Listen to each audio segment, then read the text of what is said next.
yaitu dengan cara menghujat, masuk penjara, dikorbankan, dan keluarganya mendapatkan nafkah dari donasi.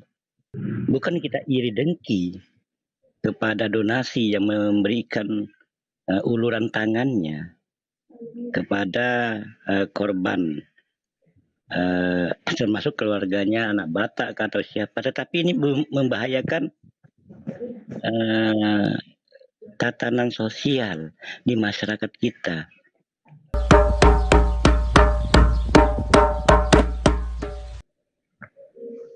Ya, jadi kalau berbicara donasi ya kawan-kawan semuanya,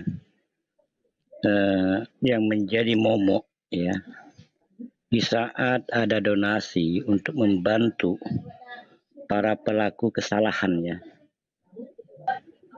baik itu kepada keluarganya ataupun kepada pengacara, itu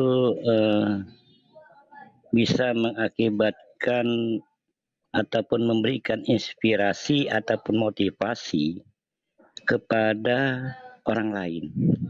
Ini yang berbahayanya di sini, sangat berbahaya di sini.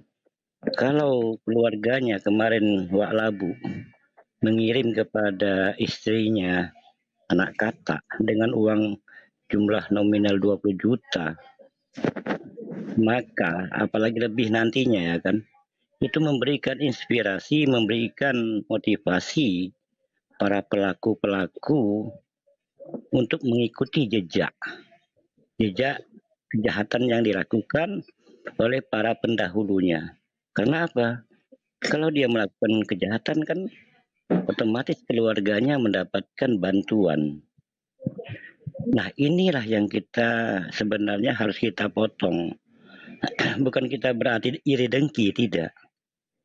Kalau kita sudah termotivasi di kalangan orang-orang yang tidak mampu, maka dia akan mencari jalan pintas untuk mendapatkan atau memenuhi keinginan atau kebutuhan hidupnya dengan cara pintas tadi, yaitu dengan cara menghujat, masuk penjara, dikorbankan, dan keluarganya mendapatkan nafkah dari donasi.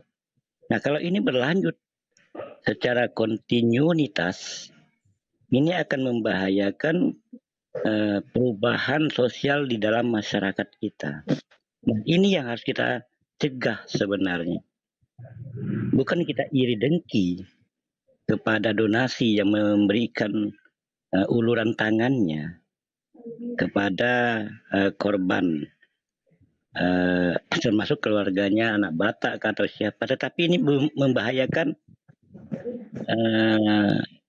tatanan sosial di masyarakat kita. Sekali lagi saya katakan, itu akan memicu, memberikan motivasi, menjadikan sebagai petunjuk kepada orang-orang yang tidak mampu nantinya. Nah, sehingga kehidupan ini ngalir terus nih, donasi. Ini merubah pola pikir masyarakat kita, dan itu berbahaya. Sekali lagi berbahaya di dalam tatanan sosial masyarakat bangsa Indonesia. Makanya kita mencegah itu sekali lagi bukan karena iri dengki mereka menyumbang, tetapi kalau untuk kebaikan silakan. Kayak kemarin Wak Labu mengatakan akan membangun rumah terang. Bahkan saya kalau tidak salah Bang Julius itu ada nyumbang itu.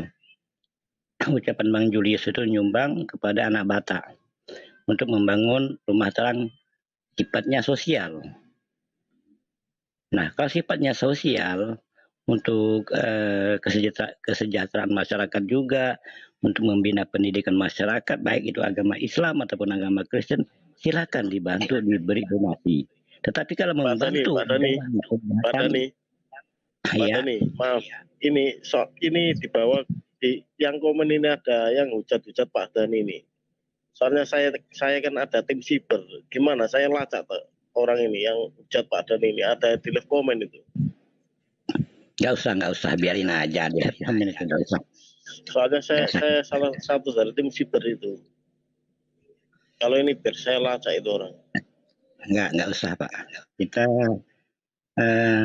Kalau saya tidak bisa ke sana arahnya, Pak. Karena ada rambu-rambu yang harus saya pegang. Ada rambu-rambu saya, Pak. Jadi kita punya kode etik di dalam diri saya. Jadi makanya saya selalu mengabaikan siapapun menghujat saya, baik dari Islam maupun dari umat yang lain. Itu prinsip saya dulu.